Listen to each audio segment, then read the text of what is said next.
ರಾಜಕೀಯ ಗುರುಗಳು ಆಗಿರ್ತಕ್ಕಂಥ ಎಸ್ ಎಂ ಕೃಷ್ಣರವರ ಇನ್ಮೇಲೆ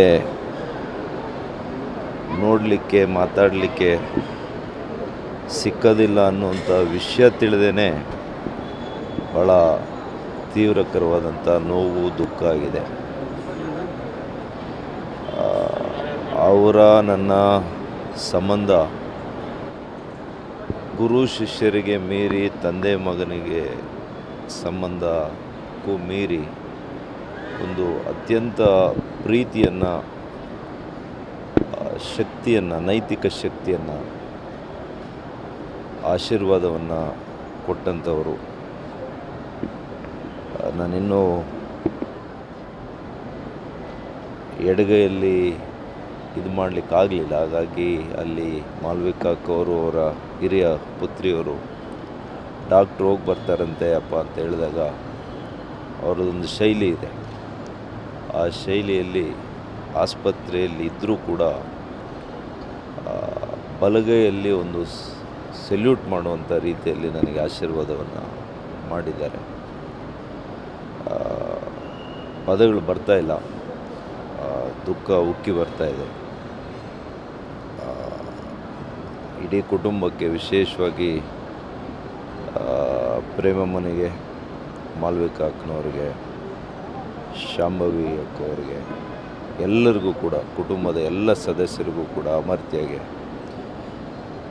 ನಿಶಾನ್ ಅವ್ರಿಗೆ, ಎಲ್ರಿಗೂ ಭಗವಂತ ಶಕ್ತಿಯನ್ನು ಕೊಡಲಿ. ಅವ್ರ ಜೊತೆ ಯಾವಾಗಲೂ ಕೂಡ ಎಸ್ ಎಂ ಕೃಷ್ಣರವರ ಆಶೀರ್ವಾದ ಇರಲಿ.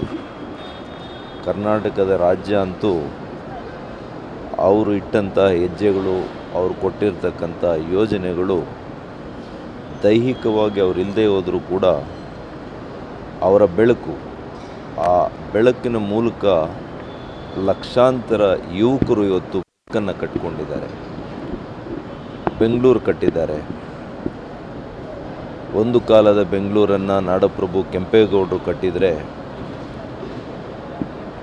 ಈ ದಿನದ ಬೆಂಗಳೂರನ್ನು, ಆಧುನಿಕ ಬೆಂಗಳೂರನ್ನು, ಜಾಗತಿಕ ನಗರ ಬೆಂಗಳೂರಾಗಿ ಪರಿವರ್ತನೆ ಮಾಡಿದಂಥ ಕೀರ್ತಿ ಅದು ಯಾವಾಗಲೂ ಕೂಡ ಎಸ್ ಎಂ ಕೃಷ್ಣರವರಿಗೆ ಸಲ್ಲುತ್ತೆ.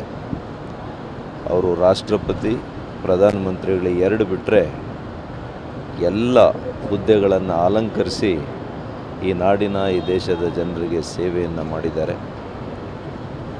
ಪ್ರಜಾಪ್ರಭುತ್ವದ 4 ಮನೆಗಳೇನಿದೆ, 4 ಮನೆಯಲ್ಲಿ ಕೂಡ ಪ್ರವೇಶ ಮಾಡಿದಂಥ ಅತ್ಯಂತ ಅಪರೂಪ ರಾಜಕಾರಣಿ.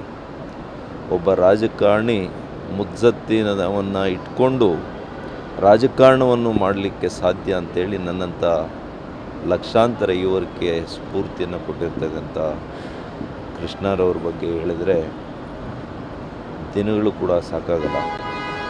ಹಾಗಾಗಿ ನಿಮಗೆಲ್ಲ ಕೂಡ ಕೈ ಮುಗಿತೇನೆ.